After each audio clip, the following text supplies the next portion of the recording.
Namaste, Sadhvi ji. Can you hear me? I can hear you perfectly. Namaste, Jai Shri Krishna. How are No, you? Jai Shri Krishna. Oh my God, Sadhvi, it's so beautiful to see you. It is bringing It's been tears much of joy too to my. long. It's been so long, but Sadhvi ji, we're live right now. We have close to 1 million people listening to Wonderful. you, and we're looking forward to hearing from you from the banks of the Ganges in Rishikesh. Also, there's a little bit of dejection right now because of the fact that the lockdown has been extended, so we can. All of us are just waiting to hear your words of inspiration and motivation. But first, tell us, how are things on the banks of the Ganges? How is Mother Ganga faring during the lockdown? You know, Mother Ganga is obviously always great. She's the mother goddess. And now, not only is she divine and holy and the giver of life and liberation, but now she's also remarkably, amazingly clean. I think she's the cleanest she's been in such a long time. And what we're seeing here as Ganga gets cleaner and clearer and dancing. I had the beautiful opportunity to have a bath on Ganga Saptami, and the water was so clean and so clear and so healthy. And it makes us realize we are the problem. That all that has changed since pre-lockdown is we've gone inside. And so it really reminds us to have a renewed commitment to do whatever we need to do to change our ways so that even when our doors are open and we are outside, that Mother Ganga stays healthy, that our air, our water, all of the environment should stay healthy. We shouldn't have to have this choice between either the environment is healthy and we're sick, or we are healthy and the environment is sick. So on the banks of Mother Ganga here every day, we are so blessed and so full of gratitude for her grace, and also so deeply committed and renewed in our commitment every day to keep these waters clean and clear even after the lockdown. Thank you, Sadhviji, for again giving us that message that it's not about it's a time to go within, and it's a time to give and to do seva. And just a brief introduction to Sadhviji, who needs no introduction, but she is the director of WASH. She's a spiritual global figure. She is the heart of Paramatma Ketan Ashram, really, I would say, and so full of love towards fellow beings and everyone. And she's written a book called Come Home to Yourself, which I have actually read and reread many times. And it's a lot of questions that have come her way over many, many years, and she's given answers to them. So, in today's conversation, I wanted to choose some of the questions that I thought were pertinent towards the situation that we're in. And the purpose of the Being Yoga Festival and for you giving us your valuable time is to raise money for charity. We're trying to raise some money and encourage people to give, even if it's just 150 rupees, so that we can really give it to those who need it most, migrant workers with daily wages who don't have that income anymore. But Sadhviji, could you tell us why? Actually, by giving to others, we're not doing them a favor, but we're healing ourselves. We think that, oh my gosh, we've done someone a really big favor, but how does that giving actually, it's a favor to us? Viewers Of would love course to it hear is. this. Sure. So first of all, it's really important to realize and remember that service is a spiritual practice. Service is not about me who has giving you who don't have. Service is about me having the opportunity to truly experience the divine truth of myself through you. So when we speak about karma yoga, for example, well, karma is action, and yoga, of course, is union. And so karma yoga is that action through which we experience that divine union, that oneness with the truth of who we are, with God, with the awareness that we are not separate from God, and with the awareness that we are not separate from anyone and anything in the creation.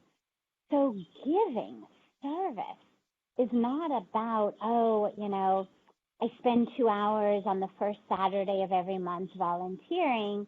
I get to tick off the box that says spiritual, or I get to tick off the box that says seva, service.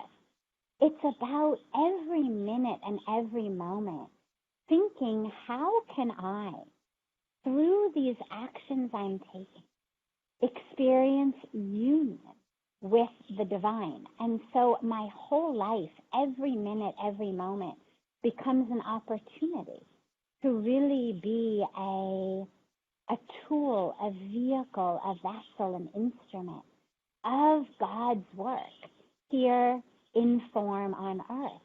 And so whether we're serving with ton, mun, or done, whether I'm actually using my hands to make food for the hungry and serve it to them, whether I'm using it to actually construct, an orphanage or a school and paint it, or whether I'm using my mind to plan what is the best way to feed, to uplift, to educate, using my mind, using my abilities to bring a program, a project together, or whether I'm using my resources. I'm writing a check, I'm donating money, or I'm donating in kind.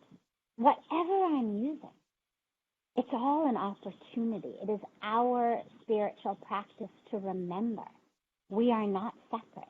We're not separate from the Creator, and we are not separate from the creation. And as we give, we receive. We receive the experience of remembering our oneness with the world. My favorite way of thinking about this era is if I trip and I fall and I hurt, say, my right leg, my left leg is going to pick up the extra weight. We call that limping. Now, nobody ever has to say, oh, amazing, humanitarian, wonderful left leg. Could you be so kind to kind of do us a favor for a little while and pick up some extra weight? Yeah. The left leg does it automatically because it knows the right leg is self. And it's not expecting some kind of an award or some kind of recognition. And it doesn't say, today, enough? I did this last week. When is the right leg going to pick up the weight? And then if next week I get a stomach ache or a headache or a fever, the body is going to keep responding to all of that, which impacts us without saying, how do you forget it? Cello, I could do the leg injury, I could do the stomach, but I'm done. No headache now, come back and see me next year. It's going to keep responding because it knows this entire being is self. And that's the opportunity we have when we serve at this time and at every time, is to really experience our oneness of being, of spirit, of self with all of those who are suffering, with Mother Earth, with all of creation. That's the opportunity we've been given. Sadhviji, that's really wonderful to use this negative time, or what appears as a negative time, to actually be doing a lot of positive seva, not just for ourselves but for the world. So I think you really have encouraged everyone to give a little bit. But I just want to switch gears here a little bit, and I want to talk a little bit about your journey. Sadhviji literally went from Hollywood, where she grew up, to Holywood as your book says. And in from the lap of luxury to the simplicity of an ashram, where it's quite the opposite here, especially amongst the younger generation. They're all striving and working hard because they want to go live that life in Hollywood in the lap of luxury. But one of the reasons that you did stay here, that you are in the ashram and you're doing so much seva, is because you've mentioned that you learn so much from being in India, and this country has so much for everyone to learn. And most of us sometimes take that for granted. We're almost it's as if you're looking at a beautiful view and you stop appreciating it because you see it every single day. So could you tell us a few lessons that we can learn from being in India and from living here? Mm. So, Ira, India, you spoke about going from the lap of luxury to simplicity, and it's really an interesting phenomenon, because I've been here now almost 25 years, and so many people say to me, my God, I can't believe how you left everything to be here. This is the way that so frequently I get introduced all over the world with the sab kuch chhod diya. And I laugh because I only left that which was actually not providing me with really what my heart and my soul and my being needed. I left that which was offering me a very superficial level of happiness, meaning, oh, I got another A on an exam, or, oh, then maybe you get this job and you can make this amount of money, or, oh, we had this great meal in this restaurant, or we went to this fun party, or took a vacation at this resort, or went shopping and bought this. And we know that that isn't where happiness lies, because every time we shop, we're not actually happier 24 hours later. Every time we come back from a party or a movie, how long does that happiness last? The pizza and ice cream.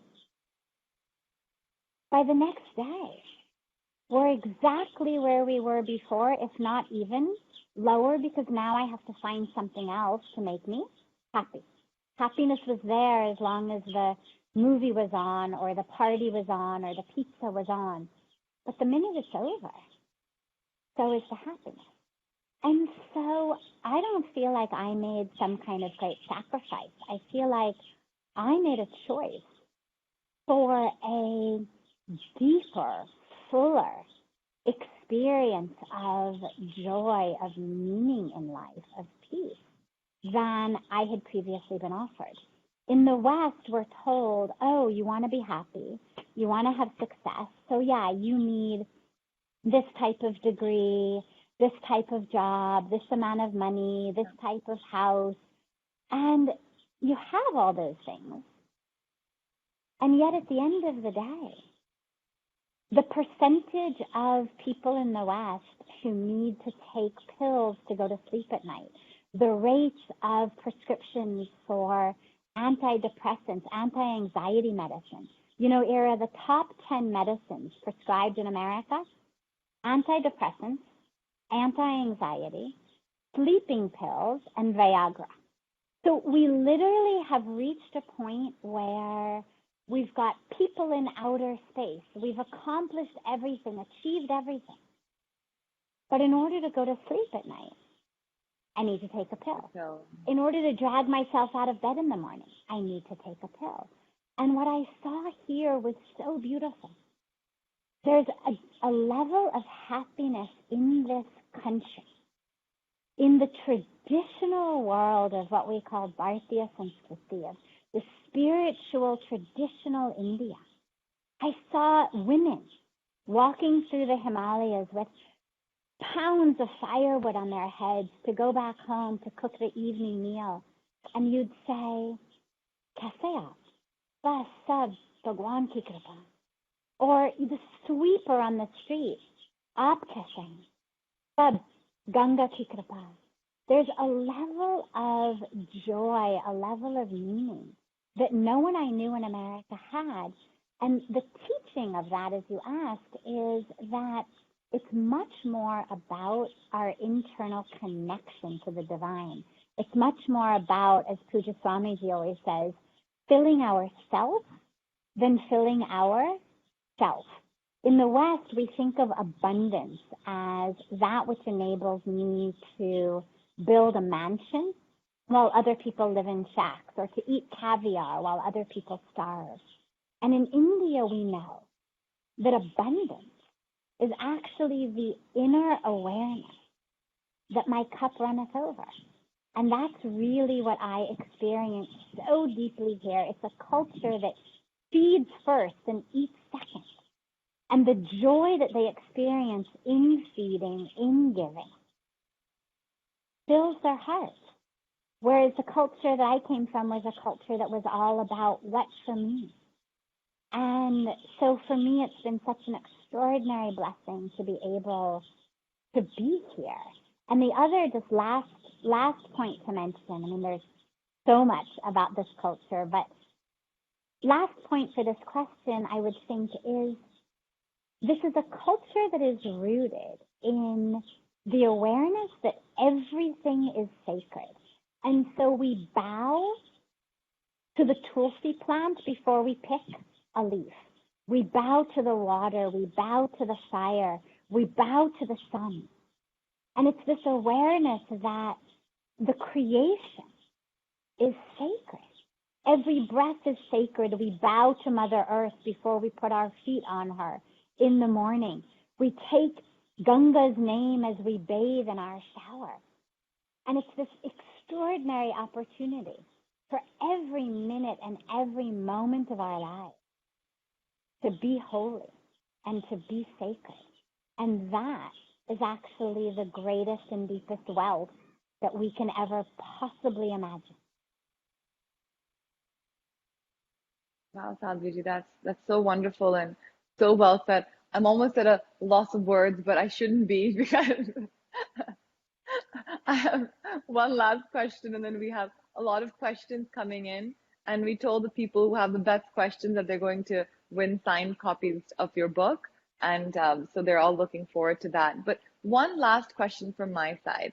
Sadhviji, you just mentioned success and, spirituality in our last conversation. In America, success is measured by abundance.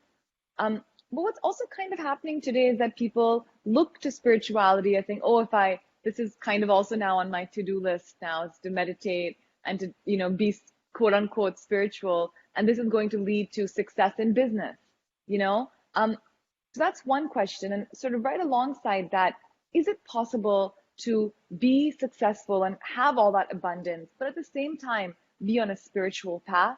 Can we have those two things together as well? So sort of two questions in one. So can we have both of those things together? And also there's the other thing about using spirituality as a toolbox for success. Yes, beautiful. Material success. We could do a whole session just on this topic. So first of all, in terms of the idea of spirituality as the means rather than the end, so meditate so that you can be concentrated in your work, or meditate so that you're more creative in your entrepreneurship, or meditate so that you can rise higher on the career ladder. This is backwards. Now, yes, of course, meditation helps everywhere.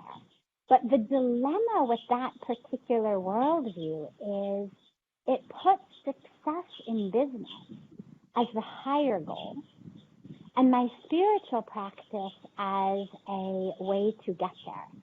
Whereas actually, my spiritual practice is that which gives me all of that which I'm looking for in the outer world.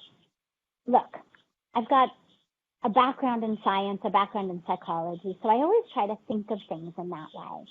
And if you look at people's insatiable drive to go higher and higher and higher and more on the ladder, The question always is what will you get from it?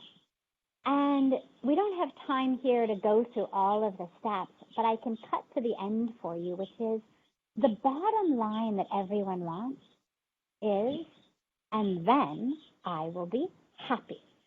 So I will do very well in the workplace, then I will get promoted, then I will make more money, then I will be able to buy whatever I want, then people will like me.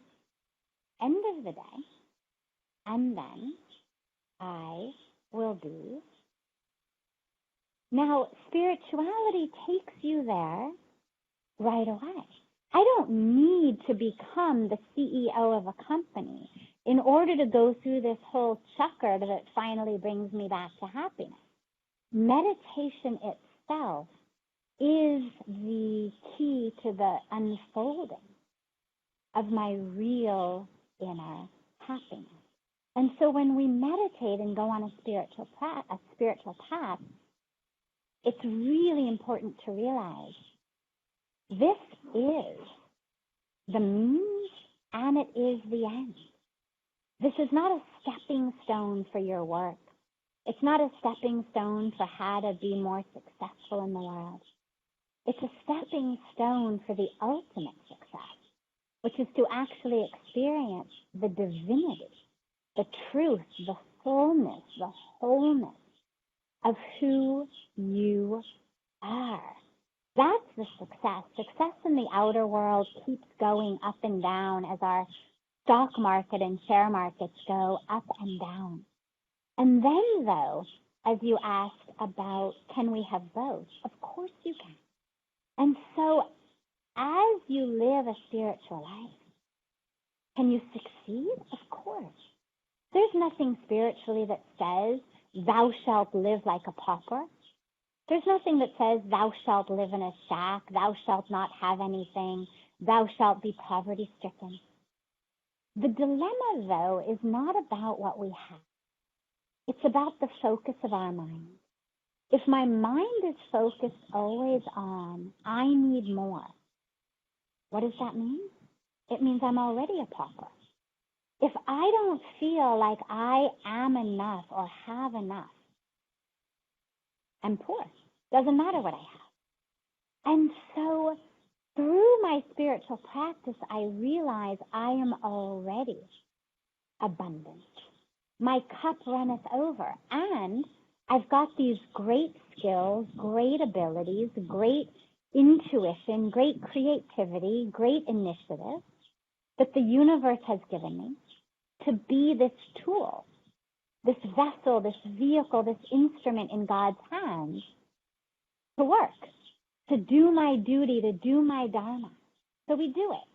And if it happens to bring financial prosperity, nothing wrong with it. Dwarka was a city made of gold, ruled over by Bhagwan Krishna. Fantastic. But Lanka was also a city made of gold, ruled over by Ravan. The problem was not the gold. The problem is who is running the city. Is it Krishna, divinity, or is it Ravan, demonic nature, greed, lust, ego? And so that's what's so important, is to keep our minds focused spiritually. Then we do our duty, and if the money comes, wonderful. It means that God wants us to use that in service of the world. We all, as we began by talking about, have tan, man, and dhan. Some of us are meant to use our thun, use our body. Some of us are meant to use our man, our minds, our planning, our skills. Some of us are meant to write checks, donate money. We all have the different ways of serving. But if financial abundance is coming in, understand it means the universe wants you to use it to serve. Wow, Sadhvi, that's really poignant. Thank you so much. It's again, every word of yours leaves me sort of in deeper thought. And so I feel like I need to pause here and think about it. But right now is not the time for me to do that. But we have a lot of questions coming in for you. Um, we are just going to take two questions. We have Shreya is asking, what is the best service one can do for fellow human beings in the context of giving? The best service that you can do is to realize that the truth of who you are, your highest dharma, your highest identity is love. Whether we call it God, or we call it divinity, or we call it consciousness, or we call it spirit, or we call it love. That is the truth of who you are. And if who I am, if the core of me is love, well, what does love do? Love gives love. Water gives wetness. Fire gives heat. Love gives love. That's the dharma of love. And when you realize that that is who you are, then every moment of your life is lived in love. And so whether it's interacting with people around you, whether it's your profession, whether it's your creativity, whether it's your words, your deeds, it becomes every aspect of who you are as love. And so you serve yourself because, of course, remember, when we talk about service of humanity, you are also in that humanity. It's not compassion for all minus the self, service of all minus the self. You are also in that. And the greatest service you can do for humanity is to realize the truth of yourself. Because if I'm miserable and I'm depressed and I feel empty, I'm going to need to keep consuming in order to feel whole. As misery, I'm going to share misery and spread misery. But if I realize I am love, I'm going to share love. I'm going to spread love. I'm going to feel so abundant inside that whatever I have, I want to share. Whether it's my smiles, my laughs, my love, my resources, my time, my energy. And as I share, I'm going to be refilled because I am love giving unto love, self giving unto self, divinity giving unto divinity. And so I will be able to live in this constant experience of being, receiving, exuding, emanating love. And that is the greatest need and the greatest gift. Because that transforms how we think, how we live, how we shop, how we eat, how we vote, how we govern.